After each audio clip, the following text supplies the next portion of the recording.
మీ ఎలాంటి వ్యాపార ప్రకటనలకైనా వెంటనే మా ఛానల్ సంప్రదించండి. గురుగారు, ఆర్థిక సమస్యలు సర్వసాధారణం అయిపోయినాయి ఈ రోజుల్లో. ప్రతి ఒక్కరు ఫేస్ చేస్తున్నారు. సో ఎంత సంపాదించినా డబ్బు నిలవట్లేదు, సో రూపాయి నిలవట్లేదు, ఎప్పుడు చూసినా అప్పులు ఉంటున్నాయి, ఆర్థిక సమస్యలు చాలా ఎక్కువగా ఉన్నాయని బాధపడే వాళ్ళు అధికంగా ఉన్నారు. సో బెస్ట్ పరిహారం అంటే ఏం చెప్తారు? ఈ ఆర్థిక సమస్యలు తొలగిపోవడానికి, అప్పుల ఊబి నుంచి బయటకు రావడానికి మంచి పరిష్కార మార్గం ఏదన్నా ఉంటే తెలియజేయండి గురుగారు. ఓం శ్రీం హ్రీం శ్రీం కమలే కమలాలయే ప్రసీద ప్రసీద. శ్రీం హ్రీం శ్రీం మహాలక్ష్మీదేవ్యే నమో నమః. వీక్షిస్తున్నటువంటి మన ప్రేక్షకులందరికీ ఈ మంత్రం ఎవరైతే వింటారో లక్ష్మీదేవిది, వాళ్ళందరికీ అప్పులన్నీ కూడా అతి త్వరలో చాలా తక్కువ కాలంలో తొలగిపోయి లక్ష్మీదేవి యొక్క సిరుల పంట వాళ్ళ ఇంట్లో, వాళ్ళ బ్యాంకుల్లో, అది ఒక వెండి రూపంలో కావచ్చు, బంగారు రూపంలో కావచ్చు, హిరణ్యవర్ణం అంటే, హిరణ్యం అంటే డబ్బు కావచ్చు, మా భాషలో వెండి కావచ్చు, రత్నాలు కావచ్చు, వజ్రాలు కావచ్చు, ముఖ్యంగా బంగారం కావచ్చు. ఇవన్నీ కూడా వీటన్నిటికీ వర్ణం ఎవరంటే లక్ష్మీదేవి. అందుకని వాళ్ళందరికీ చక్కగా భోగము, భాగ్యము, ధన సంపాదన కలగాలని ఆశీర్వదిస్తూ, మరి మీరు అడిగినటువంటి ప్రశ్నకి ధనం మూలం జగత్ అని ఉన్న ఫ్యాక్ట్ అది. అట్లాగే మనకున్న లక్ష్ములు ఎంతమంది అండి? అష్టలక్ష్ములు. అది అందరికీ తెలుసు. మరి అష్టలక్ష్ముల్లో ఏ లక్ష్మికి ప్రాధాన్యత ఎక్కువ ఇస్తారు? ఏ లక్ష్మి ఉంటే అన్నీ వస్తాయి? ధనలక్ష్మి. మళ్ళీ ఐశ్వర్యలక్ష్మి వేరు. ధనలక్ష్మి అనగానే మన గుండెల్లో ఒక రకమైన ఆనందం వచ్చేస్తుంది. అందుకనే మనకి దీపావళి పూజ సంవత్సరానికి ఒకసారి చేస్తారు. అది కూడా అందరూ చేస్తున్నారో మనమే చేయాలని కొంతమంది చేసుకుంటారు. కొంతమంది అదే ధనాన్ని వెచ్చించి అది ఆనందంతో చేసేవాళ్ళు, కొంతమంది చూడడానికి వికారంగా ఆ ధనమంతా ఖర్చు పెట్టి వేలలో లక్ష రూపాయలు ఖర్చు పెట్టి చేసి కూడా చేసేవాళ్ళు ఉంటారు. నాశనం కానటువంటిది లక్ష్మీదేవి. నాశనం చేసేదే మనం. ఇంకా లక్ష్మీదేవి ఎక్కడ నిలబడుతుంది చెప్పండి? ధనాన్ని ఎన్ని రకాలుగా మనం నష్టపరుచుకుంటున్నామో అందరికీ తెలుసు. అసలు ధనం రాకుండా కారణాలేంటో ప్రతి ఒక్కరి మనసుకి తెలుసు. ఎందుకు మనకి ధనం రావట్లేదు?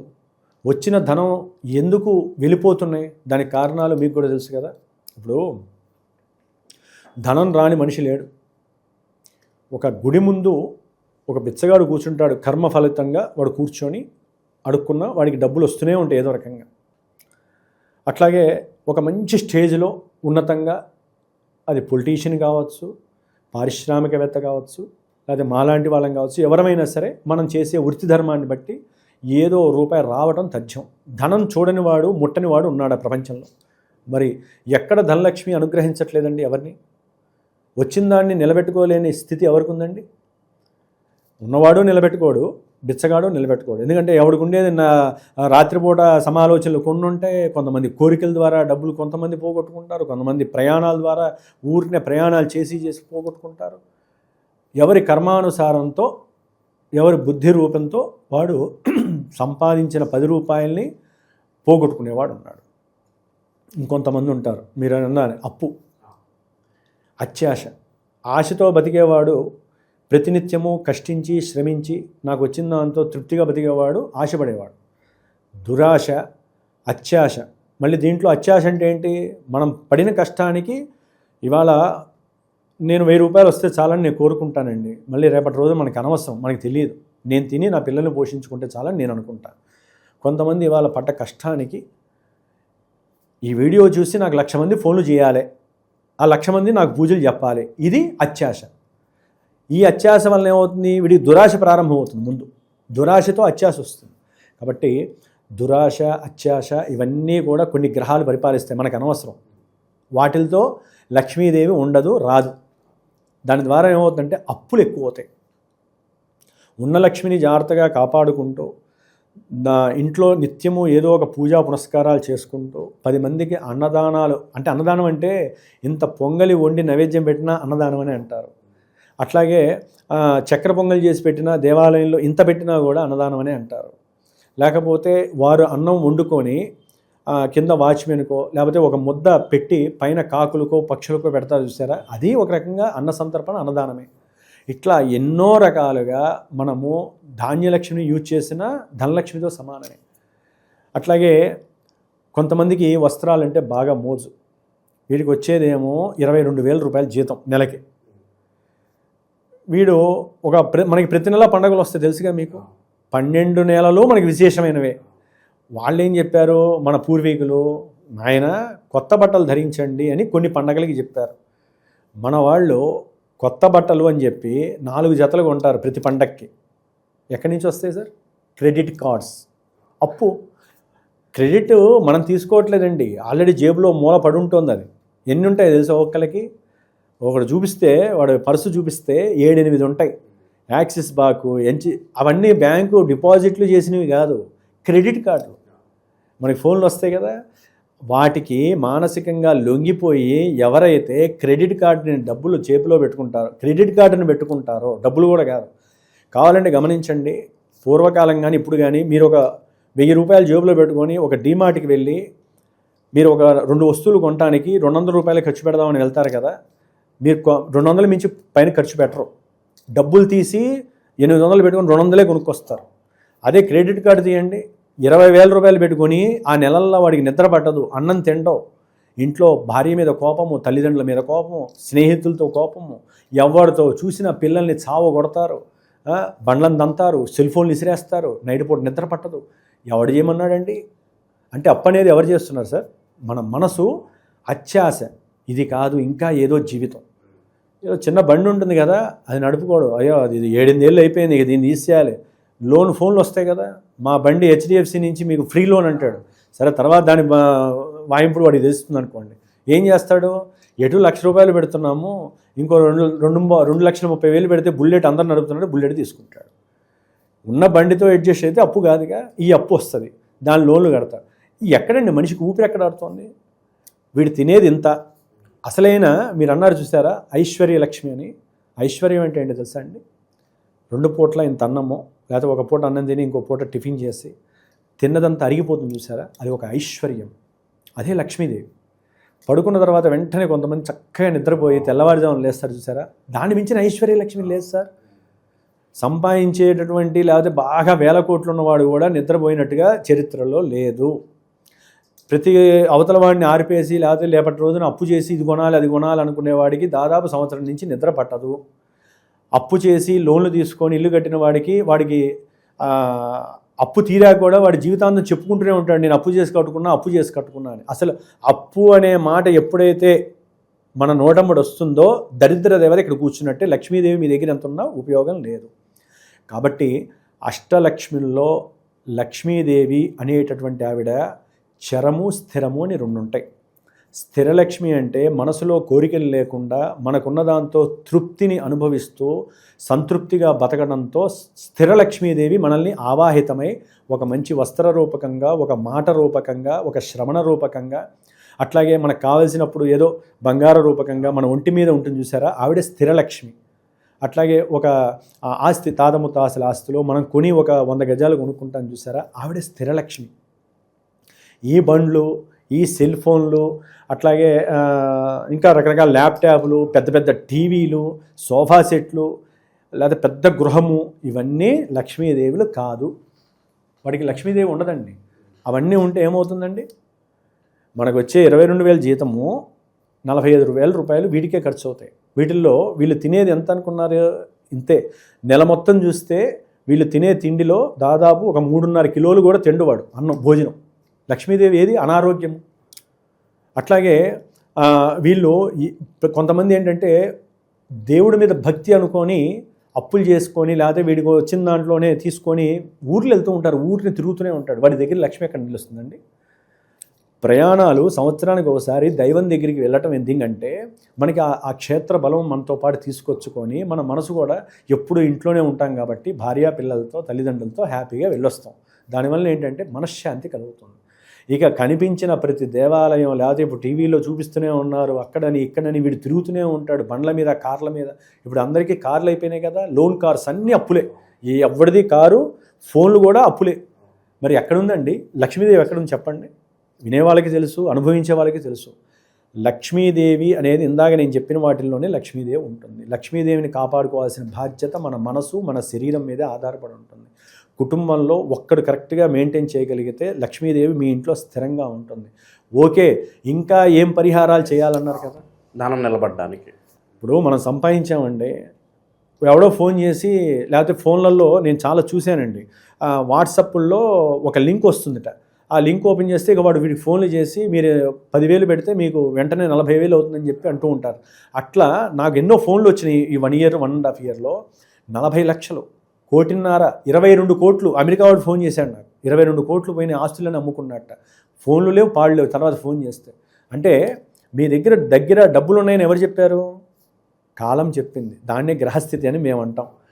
అది కంట్రోల్లో ఉండాలంటే, గ్రహాలను ఎదిరించాలంటే మీరు ఏం చేయాలి? మనల్లో మనం శక్తిని ఉత్పత్తి చేసుకోవాలి, ప్రోడక్ట్ని. దైవము, భక్తి, దాన్ని ఏం చేయాలంటే నిత్య దీపారాధన చేసుకొని నిత్యము అరగంట ధ్యానంలోకి వెళ్ళి మీ ఇష్టదైవాన్ని ప్రార్థన చేసుకుంటే మీకు వచ్చేటటువంటి సొమ్ము ఎక్కువ రాకపోయినా పోయే సొమ్ము నిలబడుతుంది, మీ ఎక్కడికి పోదు. కష్టము, నష్టము, మోసము, దారిద్ర్యము మీ దగ్గరికి రావు.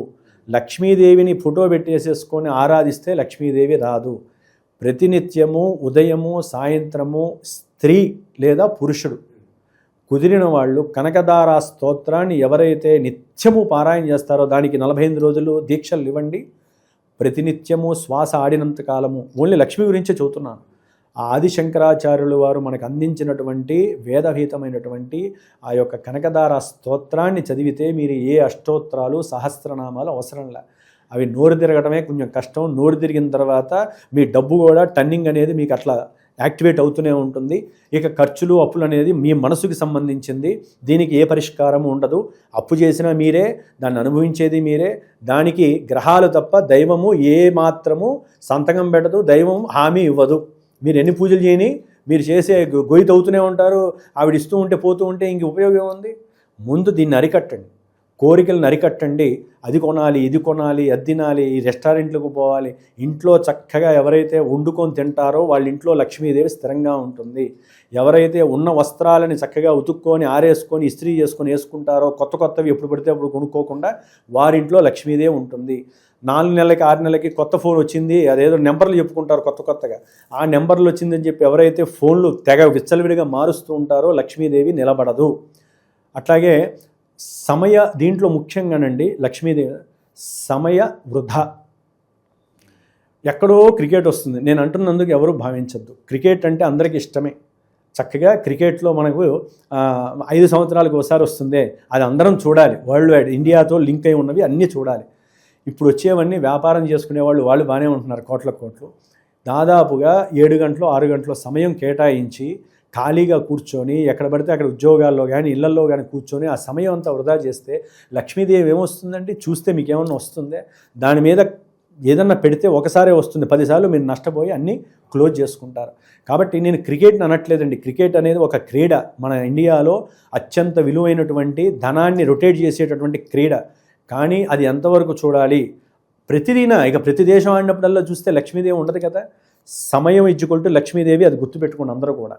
1 నిమిషం మనకి వేస్ట్ అయిందంటే 100 రూపాయలు పోయినట్టే లెక్క. అది కష్టపడేవాడికి తెలుస్తుంది. స్విగ్గీ వాడుకో తిరుగుతూ ఉంటారు కదండి, లేకపోతే ఇప్పుడు మన ర్యాపిడో చేస్తూ ఉంటారు, వాళ్ళకి తెలుస్తుందండి విలువ. వాడు ఇక్కడి నుంచి ఒక 5 కిలోమీటర్లు వెళ్తే వాడికి మిగిలేది 8 రూపాయలు 12 రూపాయలే. వాడికి అడగండి, చెప్తారు డబ్బు విలువ. కాబట్టి అందరూ కూడా ఏది అవసరమో ఏది అవసరం లేదో సమయం ఎంత కేటాయించాలి, ఎంతవరకు మన యొక్క మనసుని మన యొక్క శరీరాన్ని చేసుకోండి. వీలుంటే ఇంకొకటి మన శాస్త్రరీత్యా కూడా నేను మీకు ఏం చేయాలో చెప్తాను. ఇప్పుడు కనకదార స్తోత్రము డైలీ చదవండి ఇంట్లో ఎవరో ఒకళ్ళు. వీలుంటే ఇంత ఆవునే దీపారాధన ఇంతంత వెలిగించి రోజుల్లో వెలిగే కర్ల నిత్య దీపారాధన మీరు ఆవునే నువ్వుల నూనెతో చేసుకున్నా కూడా ఇంత ఆవునే చిన్న ప్రమిదిలో వేసి మీరు కనకదార స్తోత్రం అయ్యేంత వరకు ఒక 3 ఒత్తులు కలిపి ఒక ఒత్తు అమ్మవారి దగ్గర పెట్టి వెలిగించండి. దానివలన మీ యొక్క ఇంట్లో ఆ పాజిటివ్ వైబ్స్ వచ్చి లక్ష్మీదేవి బయటికి వెళ్ళదు. కనకదార స్తోత్రం అక్కడే ఉన్నదే ఉంటుంది. ఆవిడ మనకి కోట్లు అక్కర్లేదండి, ఉన్న 1,00,000 రూపాయలు బయటికి వెళ్ళకుండా ఉంటే చాలు. అప్పు చేసేటటువంటి మానసిక శక్తి మనకి పెరగదండి. లక్ష్మీదేవి మీలో దూరుతుంది. ఆ కనకదార స్తోత్రం చదివితే ఆవిడ ఆవహించేసి మనలో ఒక బుద్ధి చైతన్యాన్ని ఇస్తుంది. యాదేవి సర్వభూతేషు లక్ష్మీ రూపేణ సంస్థిత, యాదేవి సర్వభూతేషు బుద్ధి రూపేణ సంస్థిత. అన్నీ ఆవిడే. కాబట్టి ఆ యొక్క స్తోత్రాలు చదువుకున్నా కూడా మీ యొక్క వైబ్స్ అనేవి మంచిగా చైతన్యవంతం అవుతాయి. కాబట్టి అప్పు చేయాలి, ఎప్పుడు అప్పు చేయాలి, ఏ అవసరానికి చేయాలో ముందు నేర్చుకోవాలి. మనము డబ్బు ఎక్కడ ఖర్చు పెట్టాలో నేర్చుకోవాలి, సమయం ఎంతవరకు దేనికి కేటాయించాలో నేర్చుకోవాలి. అప్పుడు దేవుడి దగ్గర కూర్చొని ఏ పూజలు చేయాలి, శాస్త్రి గారు, గురువు గారు అని చెప్పి అడగండి. ఏ హోమాలు, ఎన్ని హోమాలు చేసినా మనలో ఉన్న మానసిక వికారాలు, చిత్తచాంచల్య బుద్ధి, మన అవసరాల మించి ఖర్చు ఎప్పుడైతే పెడుతూ ఉంటామో, అవసరం నేను అప్పులు చేసి అటు ఇటు తిరుగుతామో, మీకు లక్ష్మీదేవి మీ కళ్ళ ముందున్నా మీకు కనపడదు, కళ్ళల్లో పొరలు గమ్ముతాయి. జ్యేష్ఠాదేవి ఆ పొర. కాబట్టి జ్యేష్ఠాదేవిని తీసేసేయాలి. ఇంకోటి అడిగారు మీరు, లక్ష్మీదేవి స్థిరంగా ఉండాలంటే ప్రతినిత్యము పొద్దున్నే సూర్యోదయానికి ఏ స్త్రీ అయితే ఇంటి ముందు చక్కగా అలికేసి ముగ్గు పెడుతుందో, అట్లాగే ఒక పుష్పము దేవుడికి పెడుతుందో, వాళ్ళు కూడా కాళ్ళకి పసుపు రాసుకుంటాలో వాళ్ళ ఇంట్లో స్థిరలక్ష్మి తప్పనిసరిగా ఉంటుందని మనం నొక్కి నుంచి మన శాస్త్రాలు చెప్పినాయి. కాబట్టి స్థిరలక్ష్మి ఉండటానికి స్త్రీలు ఈ విధంగా ఉండండి. ఇంట్లో సాధ్యమంతరం గొడవలు పడకుండా ఉన్నంతకాలము స్థిరలక్ష్మి మీ ఇంట్లో ఉంటుంది. లేకపోతే లక్ష్మీదేవి అరుపులకు భయపడిపోయి, అరుపులు అంటే ఏం లేదండి, జ్యేష్ఠాదేవి వచ్చేస్తే ఇక లక్ష్మీదేవి లేనట్టే. కాబట్టి స్త్రీని గౌరవించండి, భార్యాభర్తలు అనుకూలంగా ఉండండి, మనకి ఏదో అవసరమో దాని వరకే పాకులాడండి. వచ్చే మనకి అకస్మాత్తుగా మన గ్రహస్థితి పూర్వజన్మ అనుకూలిస్తే తెలియని ఆస్తులు వస్తాయి. అప్పుడు మీరు ఎన్నో రకాలుగా ఆస్తులు కొనుక్కోండి, బండ్లు కొనుక్కోండి, కార్లు కొనుక్కోండి. నెలసరి ఆదాయంతో అప్పులు చేసి ఇరకాటంలో పడి ప్రతినిత్యము క్షోభ అనుభవించే వాడి దగ్గర లక్ష్మీదేవి ఉండదు. కాబట్టి వీలుంటే సంవత్సరానికి దసరాల్లోనో ఒక రోజన్నా సరే బోనాలప్పుడు కానీ ఒక స్త్రీని మీ ఇంటికి పిలిచి కాళ్ళకి పసుపు రాసి ఆవిడికి ఏదైనా కొబ్బరికాయ, అట్లాగే పండ్లు, ఒక మంచి చీర, జాకెట్టు, గాజులు అవి కనుక మీరు ఇచ్చినట్లయితే లక్ష్మీదేవి ఆనందపడి సంవత్సరం అంతా మీ ఇంట్లో అక్కడక్కడే తిరుగుతూ ఉంటుంది. ఎవరింట్లో అయితే గజ్జెల చప్పుడుతో స్త్రీ, పెళ్లి కాని పిల్లలైనా చిన్నపిల్లలైనా పెళ్ళైన వాళ్ళైనా సరే గజ్జెలతో ఇంట్లో తిరుగుతుంటారో లక్ష్మీదేవి ఆ గజ్జెల్లో ఉంటుంది, మీ వెనకాలే తిరుగుతూ ఉంటుంది. ఆవిడ ఎక్కడికి పోదండి. ఎవరు చేయట్లా, కాళ్ళకి పట్టీలు ఉండట్లేదు, డబ్బులు ఉండొచ్చు, మనశ్శాంతి ఉండట్లేదు, అప్పులు ఉంటాయి. డబ్బులు ఉన్న వాళ్ళందరికీ కోట్లు అప్పులు ఉంటాయి తెలుసా మీకు? బెంజ్ కార్లో తిరిగినంత మాత్రాన వాడికి డబ్బులు ఉన్నాయి అనుకోకండి. వాడి పడే క్షోభ అంతా ఇంత కాదు, మనమే సేఫ్ జోన్లో ఉన్నాము. కాబట్టి సామాన్యులం మనం దేవుణ్ణి ఆరాధిద్దాము, ఈ విధంగా చేసుకుందాం. కనకదార స్తోత్రం చదవండి. ప్రతి శుక్రవారము ఇంత బెల్లం పరమాన్నం లేకపోతే పాలల్లో వండినటువంటి పొంగలిని అమ్మవారికి నివేదన చేసి మీ ఇంటి ముందున్న 2-3 పెట్టి మీరు భుజించండి.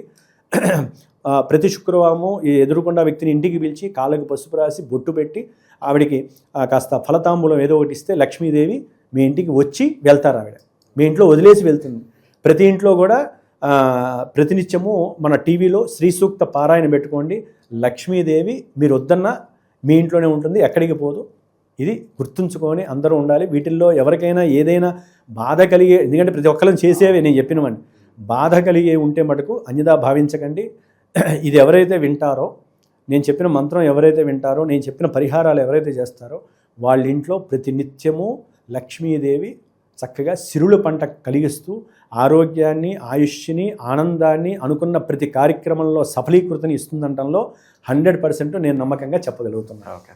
ఆర్థిక సమస్యలు తొలగిపోవడానికి మంచి మంచి పరిష్కారాలు తెలియజేశారు. అలాగే డబ్బు విషయంలో అందరూ కూడా ఎలా వ్యవహరించాలి, మనస్తత్వం ఏ విధంగా ఉంచుకోవాలి, అద్భుతంగా వివరించారు గురుగారు. ధన్యవాదాలు. శ్రీ మహాలక్ష్మీదేవి నమః.